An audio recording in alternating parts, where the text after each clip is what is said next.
À celles et ceux qui viennent d'arriver, je souhaite la bienvenue à JE, qui est cette fois consacrée à une loi que vous avez tous vu passer très vite, puisqu'elle s'appelle ASAP, et qui change un certain nombre de choses en matière environnementale, puisque environ le tiers des articles de cette loi est consacré à l'environnement. Mais pour mieux nous en parler, je vais tout de suite passer la parole à Camille Vigny, qui est rédactrice en chef adjointe au Code permanent environnement et nuisances, qui va animer cette réunion, et réunion qui sera largement meublée, on va dire, par Morgane Pied-Derrière, qui est juriste chargée des relations institutionnelles et du suivi législatif à France Nature Environnement, et à Maître Antoine Carpentier, avocat associé au sein du cabinet FIDAL. Je les remercie tous les trois. Camille, qu'est-ce qu'on peut raconter rapido de la loi ASAP? Bonjour, alors je vais vous faire effectivement un petit portrait d'ASAP. ASAP, c'est pour accélération et simplification de l'action publique, à la fois envers les citoyens et envers les entreprises. Alors c'est vrai qu'on a un projet de loi qui porte sur divers domaines. On a de la commande publique, on a de l'économie, on a de la santé et on a encore et surtout de l'environnement. Et dans l'environnement, un peu de tout. Installation classée, autorisation environnementale, éolienne, code minier, évaluation environnementale, réseau et canalisation, j'en passe. Donc, ce sont des dispositions qui clairement visent à traduire dans la loi tout ou partie du rapport Casparian, qui est sorti il y a quelques mois, et qui proposait de booster la réindustrialisation de la France en simplifiant l'implantation des installations industrielles. Comment ? Notamment en proposant de privilégier des consultations du public par voie électronique plutôt que de l'enquête publique, de ne pas appliquer aux procédures en cours des changements législatifs ou de rendre facultatif l'avis du CODERS dans certains cas de figure. Et ce sont des propositions qui ont trouvé largement écho dans le projet de loi ASAP. Alors, où est-ce qu'on en est aujourd'hui ? Présentation du projet le 5 février en Conseil des ministres et le 28 octobre, on a l'Assemblée nationale et le Sénat qui se sont mis d'accord sur une dernière version. Pour autant, la loi ne va pas être promulguée demain puisqu'on a 78 députés de gauche qui ont fait un recours devant le Conseil constitutionnel. Une saisine qui se fonde sur des cavaliers législatifs, sur le fait qu'il y a une atteinte à l'environnement et sur le fait qu'on est privé d'un droit à un recours effectif dans certains cas. Alors, c'est vrai que déjà, il y a de nombreux amendements qui ont été déposés par le gouvernement au fil de la procédure législative, ce qui fait que ces amendements vont échapper à l'étude d'impact initiale du projet de loi et à l'avis du Conseil d'État préalable. Donc, ça peut être gênant. Qui plus est, on a un recours, là, une saisine qui porte pour majorité sur les dispositions environnementales, une partie des dispositions environnementales du projet de loi. Par exemple, effectivement, l'assimilation aux installations existantes des installations qui ont déposé un dossier complet en la forme. Donc ça, c'est gênant. Pour les députés, ça contrevient clairement à la charte de l'environnement, à la réglementation sur l'évaluation environnementale et puis au principe de non-régression du droit de l'environnement. Autre exemple, la saisine vise la disposition qui permet au préfet de recourir à la participation du public par voie électronique plutôt qu'une enquête publique. Là aussi, donc pour certains projets soumis à autorisation, là aussi, il y a une méconnaissance de la charte de l'environnement pour ces députés. Il y a aussi une autre disposition sur le démarrage des travaux anticipés qui est en cause. Bref, on a un recours qui est assez costaud. Alors, au final, on peut tabler probablement sur une publication de la loi à partir de début décembre, éventuellement expurger des inconstitutionnalités.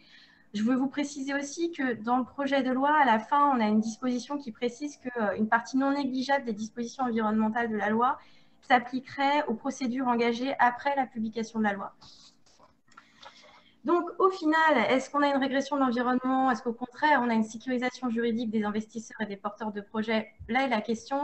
Les écoles s'affrontent et de plus, la technicité, la rédaction de la loi est telle qu'on peut vraiment parfois avoir du mal à se faire une idée de son vrai sens.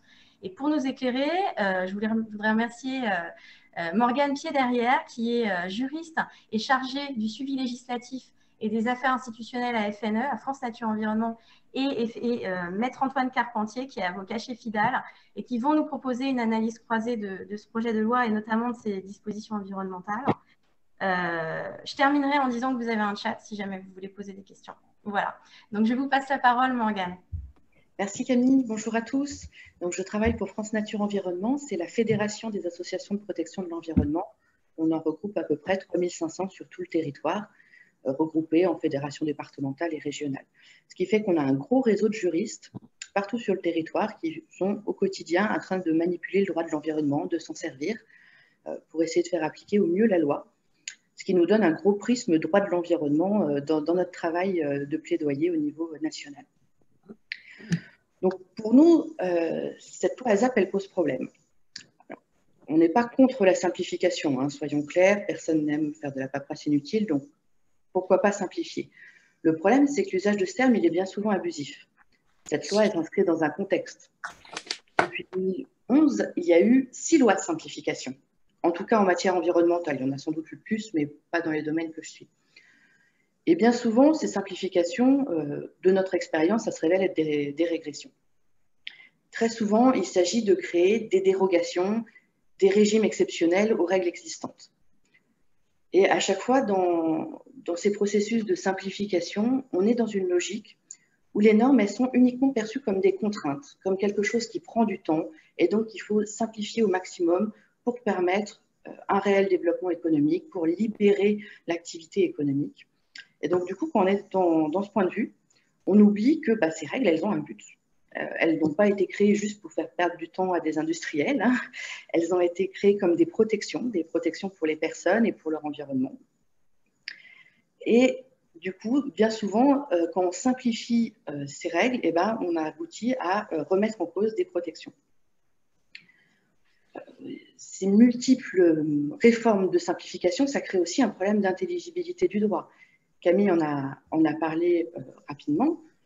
C'est un des problèmes principaux de la loi ASAP, c'est qu'elle est incompréhensible. Je mets sincèrement au défi qui que ce soit de comprendre l'ensemble de la loi ASAP aujourd'hui.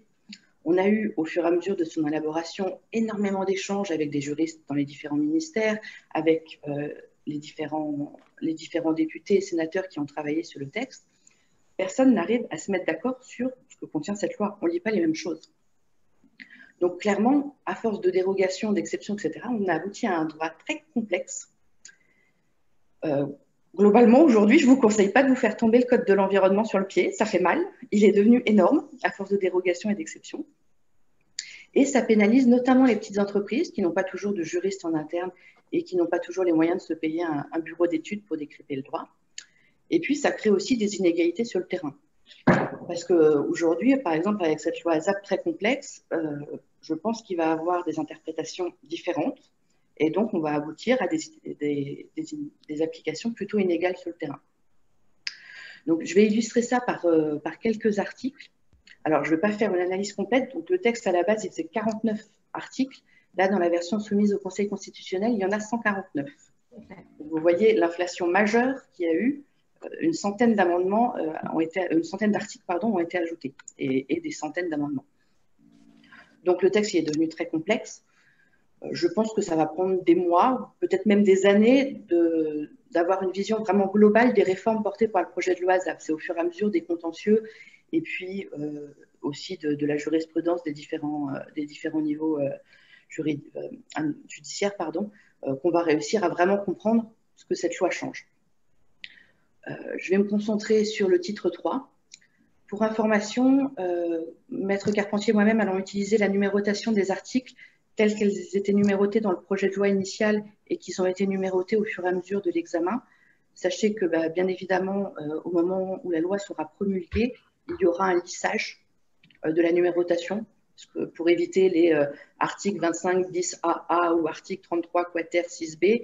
Au moment de la publication, la numérotation est remise au propre.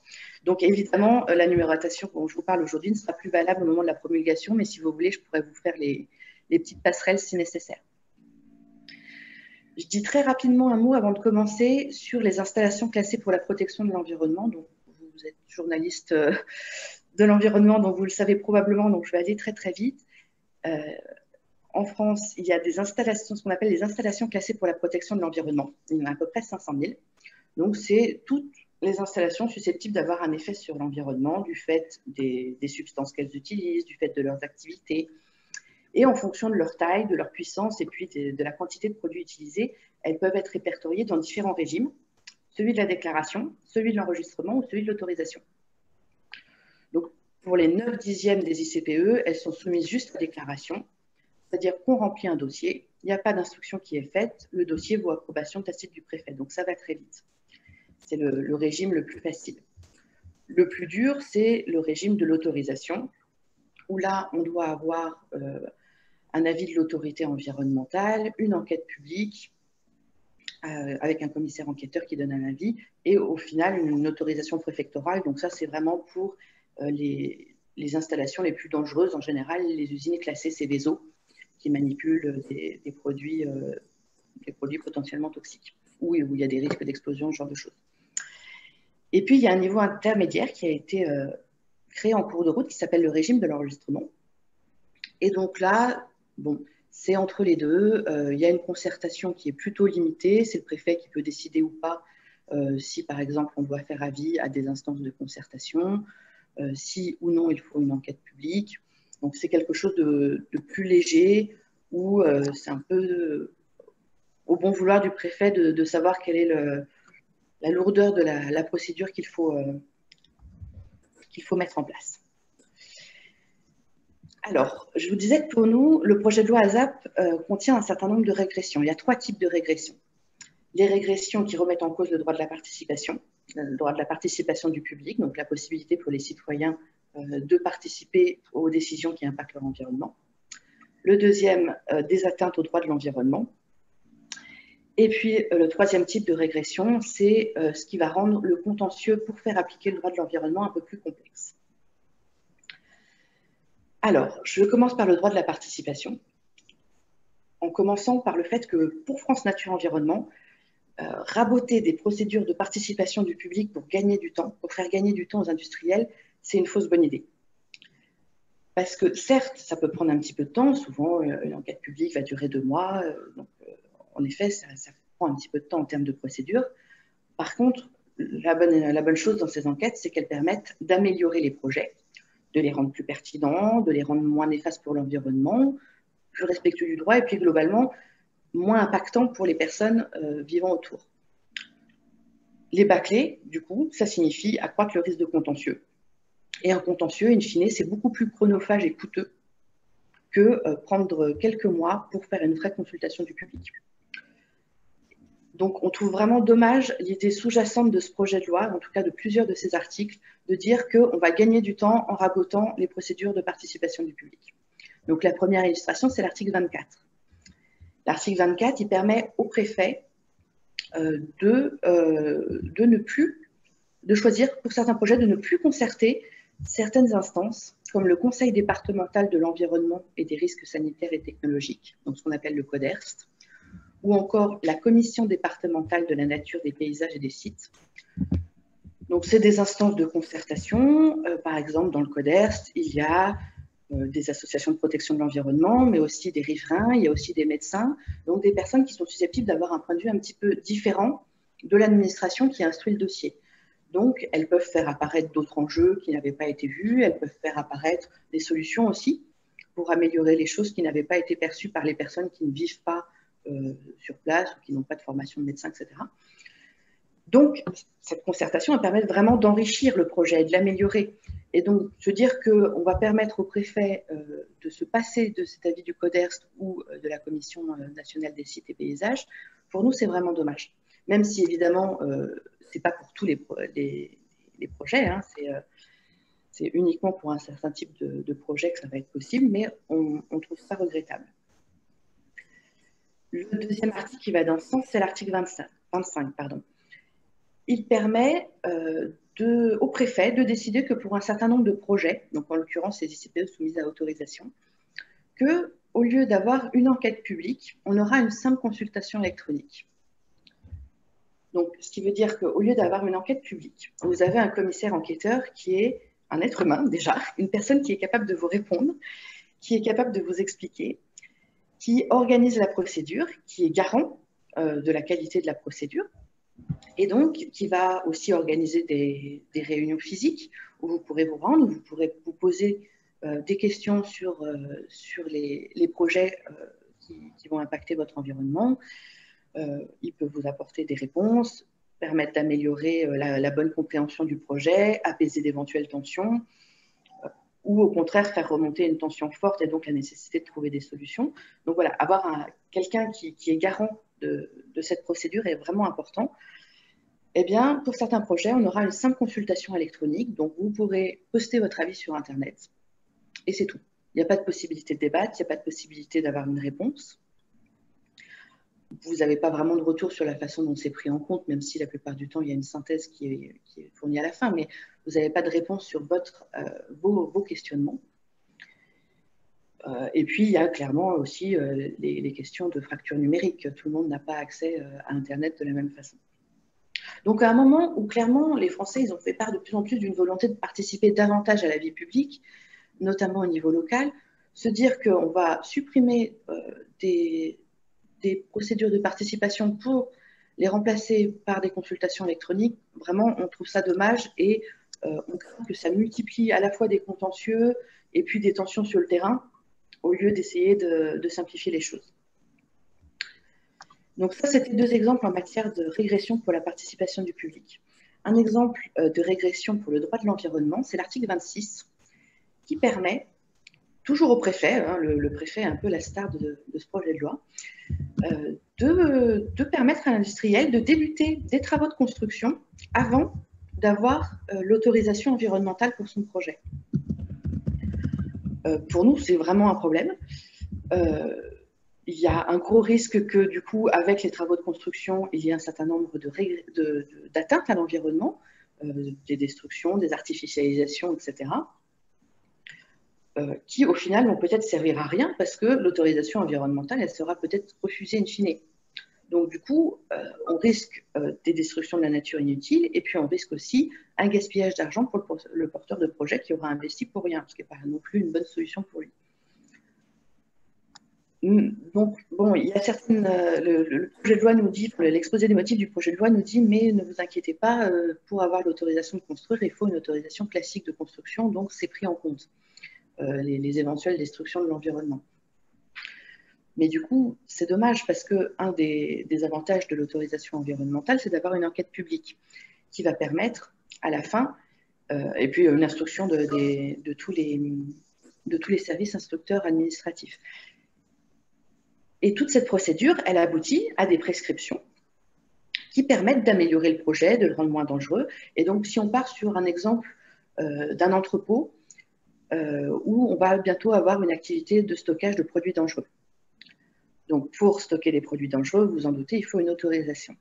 Donc, vous demandez une autorisation environnementale qui va vérifier s'il y a des risques de pollution, de l'air, de l'eau, si vous risquez de détruire des espèces protégées, etc. Mais dans ce cas de figure, l'industriel demande au préfet de l'autoriser à juste bâtir l'entrepôt. En disant, on ne stocke rien dedans, on fait juste les constructions pour bâtir l'entrepôt pour aller plus vite. Comme ça, dès qu'on a l'autorisation, on commence à stocker les produits dangereux. Sauf que rien qu'en construisant l'entrepôt, ça nécessite d'artificialiser, ça nécessite évidemment des travaux, des passages de camions, des pollutions, etc., qui risquent d'avoir une atteinte sur la faune. Et c'est seulement après qu'on peut se rendre compte qu'il y avait une espèce protégée, par exemple, là où ça a été construit. Ou alors, peut-être que l'autorisation environnementale, elle va aboutir à une décision de « on est d'accord pour vous autoriser à stocker des produits dangereux à cet endroit-là, par contre, il faut que vous preniez telle et telle disposition pour éviter de polluer le cours d'eau, il faut que votre entrepôt il soit orienté de telle façon, qu'il se situe sur telle partie du site. » Sauf que si l'entrepôt il a déjà été construit entre-temps, tout ça ne sert à rien. Donc, on est soit devant une politique du fait accompli, où on se dit, tant pis, maintenant l'entrepôt il est construit, on reste là-dessus, soit devant une politique où on va faire détruire l'entrepôt parce qu'il n'a pas été construit en fonction des prescriptions de l'autorisation environnementale, et du coup, c'est dommage, c'est des destructions et du perte d'argent pour tout le monde. Donc ça, c'est un exemple de régression du point de vue de l'environnement. Je me rends compte que je prends beaucoup de temps, donc je vais essayer d'aller un petit peu plus vite. Deux autres dispositions qui illustrent les difficultés pour faire des recours du fait de cette loi ASAP. Donc tout d'abord, l'article 25 ter, qui prévoit que le Conseil d'État va dorénavant être compétent en premier et dernier ressort pour tous les contentieux relatifs à l'énergie renouvelable en mer, donc pour l'éolien en mer, basiquement. Donc, ce qui veut dire qu'à chaque fois que vous voulez faire un recours contre un projet d'éolien en mer, vous ne pouvez plus aller que devant le Conseil d'État. Vous ne pouvez plus aller au tribunal administratif, vous ne pouvez plus aller à la Cour administrative d'appel. C'est uniquement le Conseil d'État qui sera compétent. De même, avec l'article 33 ter, c'est uniquement les cours administratives d'appel qui seront compétentes pour tous les contentieux en matière d'irrigation. Et encore, au début, c'était aussi le Conseil d'État qui était uniquement compétent, et il y a quand même eu des amendements pour amender un petit peu la disposition. Ça nous pose problème. On est tout à fait en faveur du développement de l'éolien en mer, hein, ce n'est pas la question, mais on est quand même beaucoup moins en faveur du développement de l'irrigation, mais sans rentrer dans le détail, sur le fait, aller devant les cours administratifs d'appel ou le Conseil d'État, ça coûte cher. Ça coûte entre 8 000 et 12 000 euros parce qu'on est obligé de faire appel à un avocat. On ne peut pas se défendre soi-même, comme devant un tribunal administratif. Et donc, du coup, c'est un coût important pour les associations. Et les petites associations de terrain, elles n'ont pas forcément les moyens de le faire. Et puis, par ailleurs, c'est souvent des dossiers un petit peu complexes, que ce soit l'irrigation ou l'éolien en mer.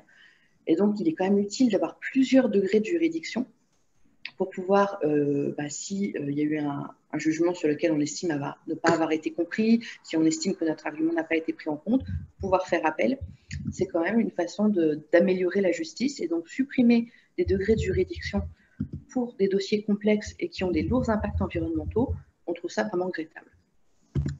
Morgane, est-ce que je peux vous demander simplement peut-être d'accélérer un tout petit peu pour que Maître Carpentier puisse développer son analyse? Excusez-moi. Hein. Il n'y a pas de souci. J'arrive juste à ma conclusion. Donc, de dire que toute nouvelle réforme implique une instabilité juridique. Donc, pour nous, aujourd'hui, la priorité, c'est d'arrêter de faire des projets de loi de simplification qui simplifient en général pas grand-chose. C'est d'aboutir à une stabilité législative pour permettre à chacun de s'approprier le droit. C'est de faire un bilan des politiques de simplification avant de continuer à les faire, parce que pour l'instant, je vous disais, il y a eu 6 lois, il n'y a toujours pas eu de bilan de ces politiques de simplification.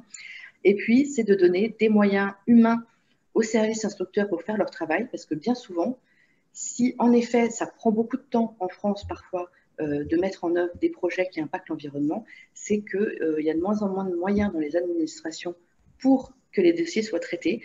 Donc, au lieu d'essayer de raboter et de prendre des risques de contentieux, donnons les moyens aux personnes dans les administrations de faire leur travail correctement et avec célérité. Et c'est comme ça qu'on aboutira à un droit de l'environnement plus satisfaisant pour tout le monde, mieux appliqué et plus sécurisant pour tout le monde. Voilà, j'en arrête là. Merci beaucoup, Morgane. On va laisser la parole à Maître Carpentier qui, lui, va revenir sur des dispositions 100% ICPE. C'est à vous, Antoine.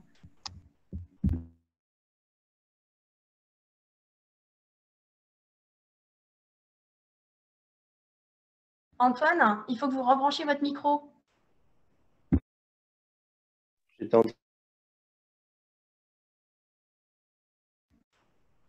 Le micro s'est recoupé. Voilà, là c'est parfait. On va y arriver. Donc je disais que je suis sur un téléphone portable donc qui bouge beaucoup, donc je vais couper la caméra. Surtout qu'il faut que je le recharge aussi en même temps.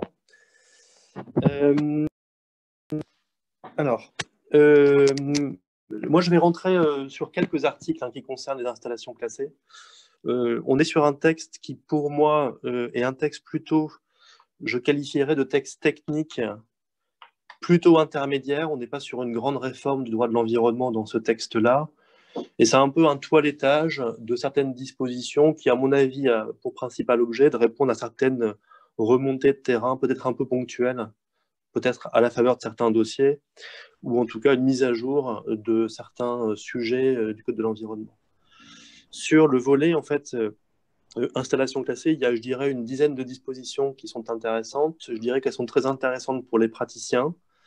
Je ne sais pas si c'est des dispositions qui sont à ce point polémiques du côté associatif ou du côté grand public. Je ne vois pas une régression majeure, je vois surtout un petit ajustement par-ci, par-là.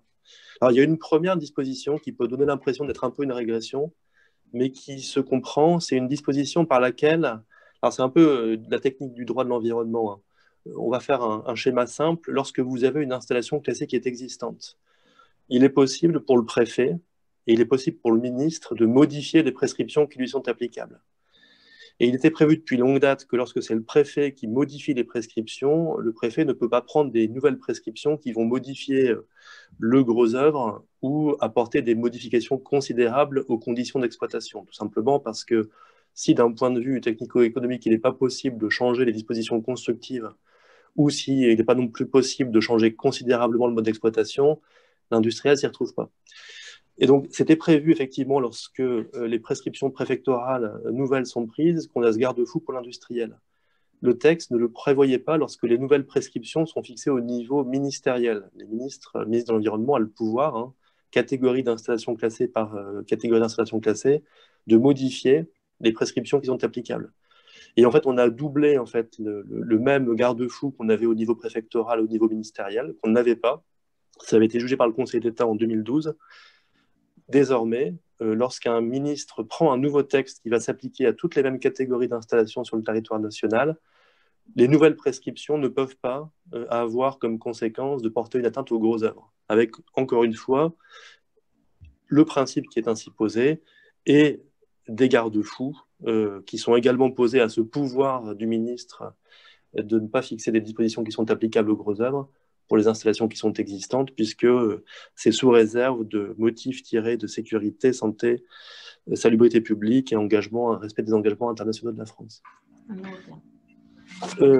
Petite précision par rapport à ça, et là c'est un texte, alors je dirais que c'est plus un enjeu juridique que politique, c'est qu'on a appliqué ce régime aux installations qui sont en cours d'instruction, c'est-à-dire que lorsque vous déposez un dossier de demande d'autorisation, que l'arrêté ministériel évolue en cours de route, le texte prévoit qu'on sécurise finalement les dispositions qui concernent le gros œuvre à la date du dépôt de la demande, pour éviter en fait qu'en cours de procédure, un arrêté ministériel n'intervienne et vienne quelque part remettre en cause totalement en fait, l'économie de votre projet. Ça peut donner le sentiment que c'est une disposition qui est contestable, parce qu'on se dit, est-ce qu'il ne vaudrait pas mieux pour une installation nouvelle, même en cours d'instruction, on lui applique les textes les plus contraignants. Bon, pour moi, c'est quelque part du pragmatisme, et c'est surtout également des cas de figure qui, à mon avis, se rencontreront très rarement. Voilà. Sachant que, quoi qu'il arrive, pour une installation qui sera en cours d'instruction, on va lui appliquer le régime des installations existantes avec, malgré tout, un délai de mise en conformité. Donc, il n'y a pas un enjeu majeur. C'est pour ça que je dis que, de ce point de vue-là, le texte, donc c'est l'article 21, c'est essentiellement un texte d'ajustement à caractère technique. Deuxième disposition qu'on peut regarder également, c'est toutes les dispositions qui permettent finalement de s'affranchir du passage en commission compétente, donc soit le CODERST pour l'industrie, soit la CDNPS pour les carrières et les éoliennes. Effectivement, jusqu'à un passé récent, il était prévu des passages systématiques des arrêtés d'autorisation, des arrêtés d'enregistrement et puis des arrêtés complémentaires, soit en CDNPS, soit en CODERST. Le texte allège un peu en fait la problématique en prévoyant finalement que le passage en CODERST ou en CDNPS ne se fait que dans l'hypothèse où on va vers un adoucissement des règles. C'est-à-dire que lorsqu'on... Alors, je ne vais pas rentrer dans les méandres des différents régimes juridiques, autorisation, enregistrement, déclaration, mais quand on regarde attentivement le texte, on se rend compte que dès que le préfet veut renforcer les contraintes vis-à-vis de l'industriel, dans ce cas-là, on s'affranchit du passage en CDNPS et en CODERST, ce qui quelque part est un peu moins favorable à la fois pour l'industriel, mais également pour les personnes que ça intéresse dans les commissions. Mais bon an, mal an, ça va dans un sens du renforcement des prescriptions qui s'imposeraient à l'exploitant. Tandis que dans l'hypothèse où finalement on va vers un adoucissement des prescriptions, parce qu'on peut toujours déroger aux règles nationales ou déroger à certaines dispositions, et donc dans ce cas-là, on prend des arrêtés complémentaires. Dans ce cas-là, par contre, on maintient le passage en CODERST, ce qui veut dire que quelque part, le texte n'est pas si défavorable que ça pour quiconque, c'est-à-dire que lorsqu'on va dans le sens d'un adoucissement, on consulte les commissions. Quand on va dans le sens d'un renforcement, on s'affranchit pour l'instant du passage en commission. Voilà, mais on n'est pas en train de, quelque part, de s'affranchir du passage en commission pour, quelque part, imposer à l'exploitant des prescriptions qui lui soient plus favorables et moins contraignantes. Donc, dans ce sens-là, c'est plutôt l'ajustement et certainement du pragmatisme par rapport au nombre d'arrêtés qui doivent passer en commission, certainement pour alléger un petit peu le travail des commissions et leur emploi du temps et leur ordre du jour. Le point suivant, c'est sur la question qui a été évoquée tout à l'heure par la prédécessrice, sur le sujet des travaux. Alors, je ne dirais pas que c'est une régression du droit de l'environnement, c'est plutôt un retour en arrière. C'est-à-dire qu'on réapplique le même régime qui existait il y a quelques années, qui prévoyait que lorsqu'on avait un projet qui donnait lieu à la fois à un permis de construire d'un côté et de l'autre côté à une autorisation d'exploiter, normalement, le permis était délivré plus rapidement que l'autorisation pour des questions bêtes de délai de procédure, mais que le permis ne pouvait pas être mis en œuvre tant qu'on n'avait pas franchi le cap de l'enquête publique de la procédure ICPE. Avec l'entrée en vigueur de la réforme d'autorisation environnementale, on a totalement coupé toute possibilité de démarrer les travaux tant que l'autorisation environnementale n'était pas délivrée. Et donc aujourd'hui, ce qui est prévu, c'est de revenir un petit peu sur ce qui existait auparavant. Alors, est-ce que c'est, on doit appeler ça pour autant une régression, en tout cas, c'est une remise à niveau d'il y a quelques années pour prévoir dans des conditions alors, qui sont très très compliquées à mettre en œuvre parce qu'il faut consulter le public, il faut une décision spéciale. Enfin, je passerai les méandres de la procédure, mais ce qui permet, au risque et péril du pétitionnaire, de pouvoir engager les travaux en fait, de construction qui sont autorisés au titre du permis de construire, mais sans attendre que l'autorisation environnementale, qui n'inclut pas le permis de construire, puisqu'elle inclut beaucoup d'autres volets, soit délivrée. Je dirais, sur le papier, c'est intéressant parce que ça permet de revenir en arrière et ça permet d'accélérer certainement certains projets. Par contre, il ne faut pas se leurrer, en pratique, si vous voulez, quand vous mettez dans la peau de l'industriel, tant que l'autorisation environnementale n'est pas délivrée, et pour certains d'entre eux, tant qu'elle n'est pas purgée de recours, il est très délicat de se lancer dans un projet de construction sur la seule base d'un permis de construire, sachant que derrière, il y a un risque à la fois de ne pas avoir l'autorisation environnementale, mais également d'avoir un risque de contentieux. Du coup, je ne sais pas s'il s'agit d'une grande avancée, je ne sais pas si beaucoup de pétitionnaires mettront cette disposition en application. Il y a certains types de catégories de pétitionnaires qui ne le feront pas, tous ceux qui font notamment appel au financement bancaire. En général, les banques sont assez réticentes pour s'engager à financer des projets sur la base d'autorisations qui ne sont pas encore totalement délivrées, puisqu'il manquerait en l'occurrence une partie du volet, il manquerait le volet environnement du dossier, sauf évidemment appel à des mécanismes d'assurance assez compliqués.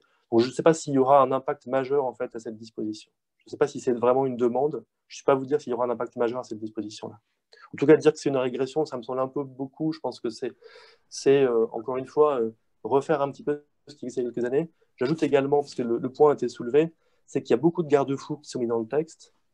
Et notamment, on parlait des espèces protégées, par exemple, tout à l'heure. Il ne sera pas possible de construire, par exemple, un entrepôt si le projet, au titre de l'autorisation environnementale, est soumis à dérogation à espèces protégées parce que le texte tel qu'il est prévu prévoit expressément que dans ce cas de figure-là, ça ne marche pas.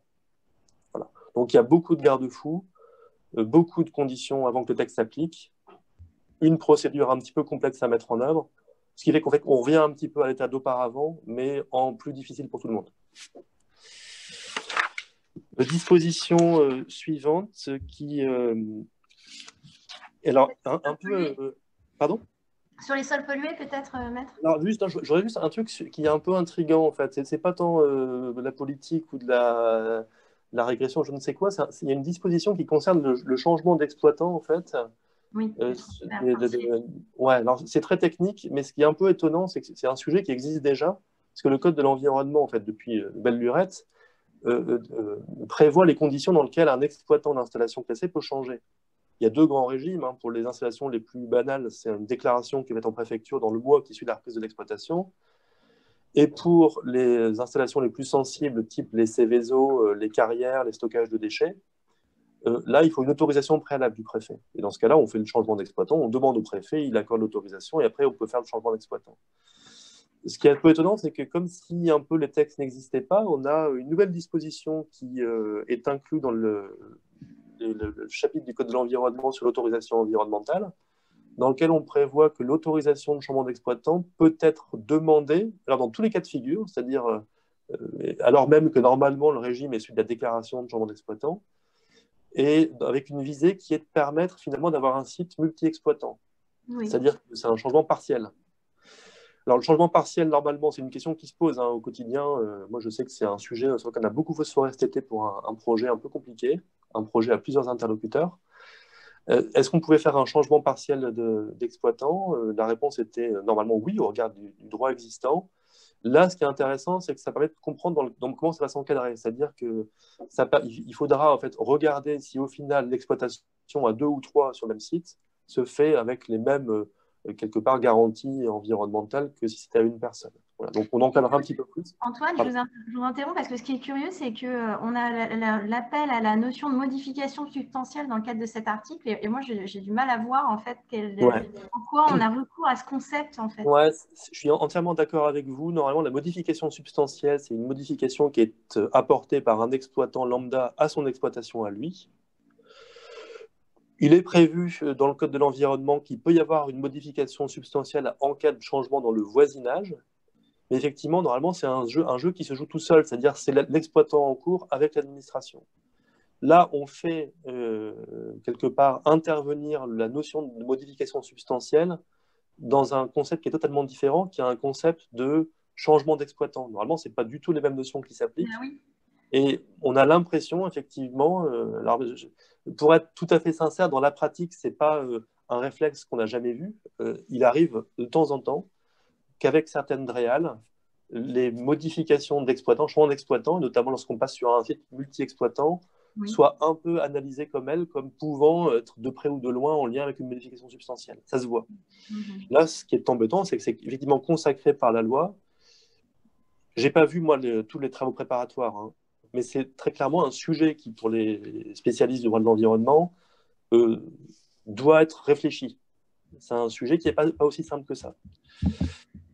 Voilà, donc moi, ce texte-là, je ne le vois pas, si vous voulez, moi, avec mon œil de juriste, je ne le vois pas comme étant une avancée ou une régression pour le droit de l'environnement. J'y vois un peu une curiosité et encore une fois, un nouvel outil qu'il va falloir qu'on puisse tous appréhender. Encore une fois, les cas ne sont pas légion sur des changements d'exploitants, dans des cas de figure où on va avoir plusieurs exploitants, mais néanmoins, c'est un sujet qui va se poser. Je vous le dis, à titre personnel, même moi, j'ai le cas de figure qui se rencontre, le sujet va se rencontrer.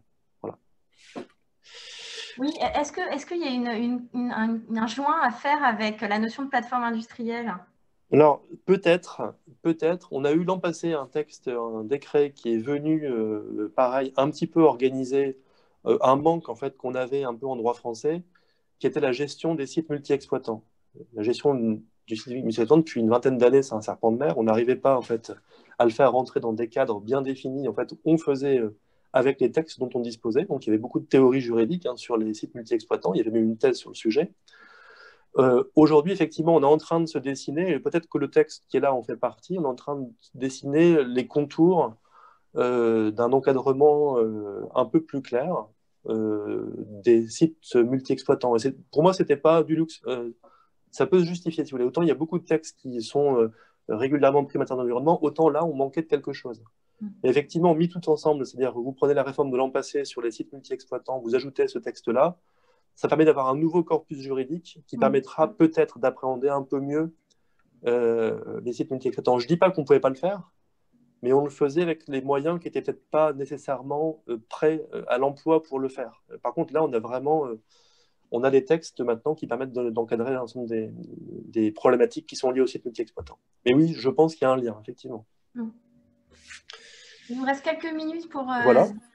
Ouais, mais après, il n'y a plus énormément de choses. Parce qu'en fait, il y a 3 trucs assez intéressants sur la remise en état. Le premier, qui n'est pas surprenant du tout, qui est en fait la demande qui va être faite maintenant aux exploitants lorsqu'ils ont mené au terme leur processus de remise en état et qu'ils ont fait leurs travaux de dépollution, mis en place les mesures de surveillance, c'est de faire attester la bonne réalisation par une entreprise qui est certifiée dans le domaine des sites et sols pollués.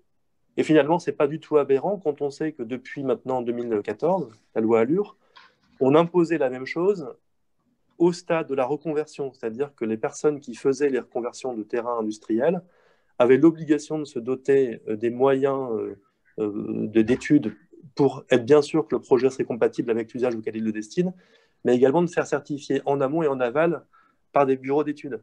Là, quelque part, on impose la même chose à l'exploitant, ce qui n'est pas aberrant, puisque finalement, on imposait déjà cette obligation à la personne qui venait après lui.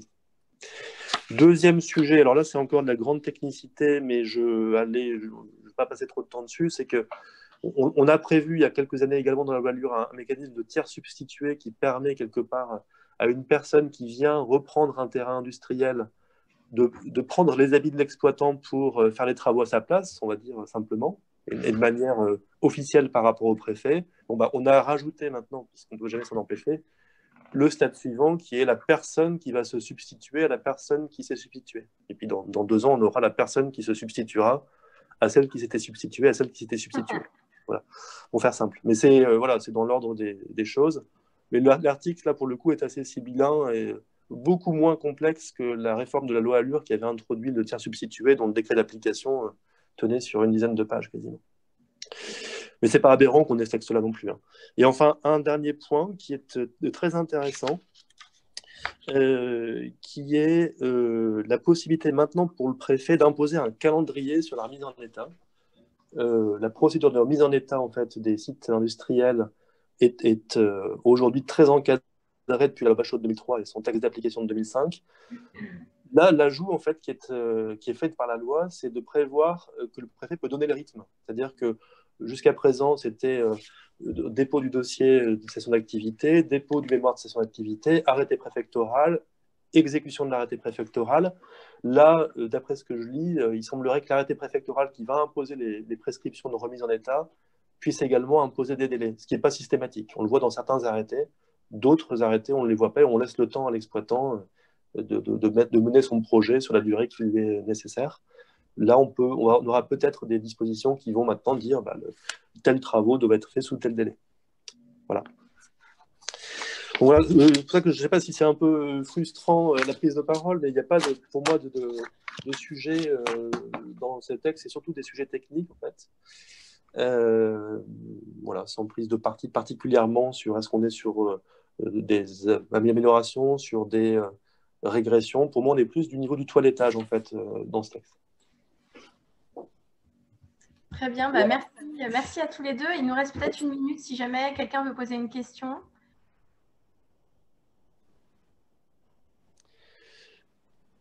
Allô? Oui? Est-ce que vous m'entendez? Oui.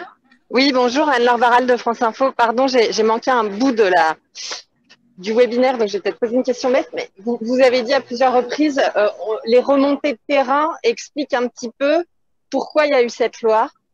Oui. Vous pensez à quoi? C'est-à-dire… Ah non, je pense à aucun projet en particulier. Par contre, pour avoir des points qui soient comme ça, un peu des points, c'est pas une grande réforme d'ensemble en fait. Du coup, des textes un peu intermédiaires comme celui-là, mais sur l'environnement et sur d'autres points, peuvent parfois se comprendre par des remontées de terrain. Mais j'ai pas moi de projet en particulier à évoquer. Parce qu'il y a par exemple des acteurs de l'éolien qui peuvent dire c'est trop long les délais d'instruction. Il y a les carrières, enfin vous voyez le jeu des acteurs industriels ou des acteurs économiques qui vont plaider un peu leur cause pour simplifier, on va dire, leur procédure. Là, c'est pas lié particulièrement à des projets de carrière qui vous laissent relancer et qui peuvent pas parce que c'est trop long, trop lourd, trop complexe. Non, parce que le gain, en fait, il y a pas, pour être tout à fait franc et honnête, et je pense que je dis pas l'inverse de ce qui est écrit dans le texte, très sincèrement, il y a, en termes de temps, de gain, par exemple, peut-être sur la question des projets éoliens en mer, forcément, en passant devant le Conseil d'État directement et en coupant un niveau de procédure, forcément, le jugement de l'affaire se fera plus rapidement. Par contre, si vous voulez, le gain qu'on a quand on est du côté d'un porteur de projet, à se dire, par exemple, on fera une consultation du public par voie électronique plutôt qu'une consultation dans le cadre d'une vraie enquête publique, à l'échelle d'un projet, je ne pense pas que les industriels soient nécessairement demandeurs par rapport à ça. Une enquête publique, ce n'est pas très long. Quand on prend… Alors, l'éolien n'est pas visé par les dispositions qu'on vient de voir. Hein. Ce n'est pas lui qui est dans le cœur du sujet. Mais sur un projet industriel lambda ou sur un projet éolien, le temps de développement d'un projet étant de l'ordre de 5 à 10 ans, si vous voulez, les quelques jours, quelques semaines de l'enquête publique, ce n'est pas quelque chose qui habituellement est perçu nécessairement comme quelque chose qui va être un frein au développement. Donc, tous ces points-là, si vous voulez, semble pas lié à une nécessité d'accélérer les procédures. Je ne pense pas qu'il y ait une demande majeure de couper, par exemple, ces procédures-là. Donc, je vous dis, c'est pas la remontée. Quand je dis peut-être remontée de terrain, c'est sur des points beaucoup plus ponctuels. Des points Du genre. je sais pas vous dire, mais je vous dis à la faveur de quand on dit par exemple le premier point sur le fait qu'un dossier qui est en cours d'instruction, s'il y a un arrêté ministériel vient à sortir et modifie les dispositions relatives aux grosses œuvres et donc qu'on ne lui applique pas, très sincèrement, pour que le cas de figure se présente, il y a une chance sur 1000. Donc peut-être qu'il y a une fois où la question a dû se poser et que ça a peut-être bloqué un projet qui s'est dit, zut, j'ai déposé mon projet, j'ai fait mes études d'ingénierie, j'ai déposé mon permis de construire, l'instruction est un petit peu longue, et puis en cours d'instruction survient un nouveau texte qui n'avait pas été anticipé, puis on se dit, zut, il faut que je recommence tout. Ça s'est peut-être posé une fois, mais là, je ne peux pas vous dire par rapport à quel projet. D'accord.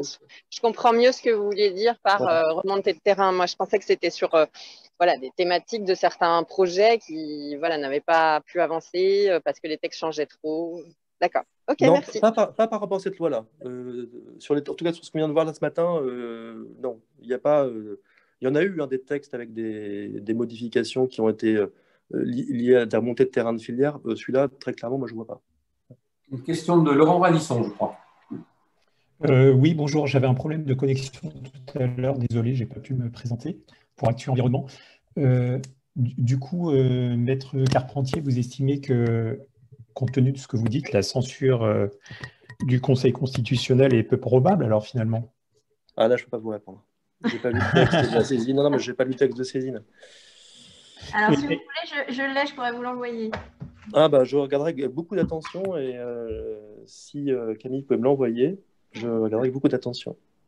Et en même temps, il y avait un collectif de juristes spécialisés en droit de l'environnement qui dénonçait une véritable régression.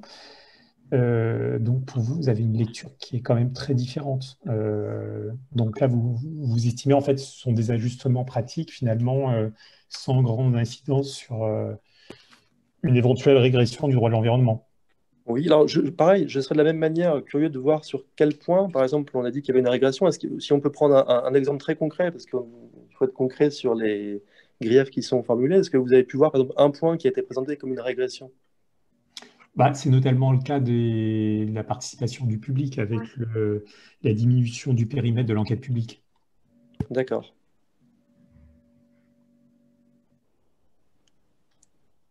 En fait, par rapport à ce sujet-là, si vous voulez, moi, j'ai pas d'opinion particulière, encore une fois, parce qu'on a toujours un peu tendance à opposer porteurs de projets qui veulent que ça aille vite et puis associations tiers. C'est un peu la réponse que j'ai fait tout à l'heure. Je ne sais pas s'il y a un gain majeur, en fait, quand on se place du côté des porteurs de projets à avoir une enquête publique qui se passe comme ça, par voie électronique plutôt que par voie physique. Il peut y avoir un gain sur l'éolien marin qui voit sauter un niveau de contentieux possible quand même. Alors, si on parle, encore une fois, du contentieux, le fait de passer directement au Conseil d'État, c'est pareil, c'est dans les deux sens. C'est-à-dire que sur un projet qui est refusé, vous avez uniquement une chance de recours devant le Conseil d'État.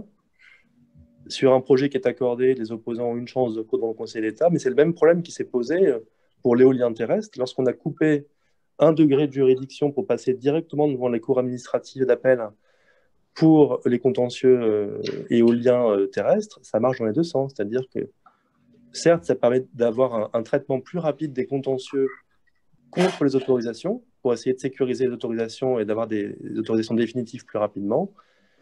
Ça marche également dans l'autre sens, c'est-à-dire que lorsqu'il y a un refus d'autorisation, on a directement la phase devant la cour administrative d'appel. Et puis, si ça ne passe pas, on n'a plus que le Conseil d'État avec les moyens du pourvoi qui sont forcément beaucoup plus réduits que les moyens qu'on a en appel. Merci, Maître. Y a-t-il d'autres questions?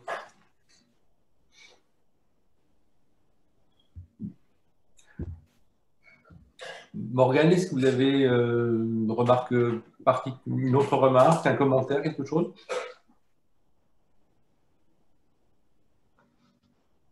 Morgane est partie boire un verre.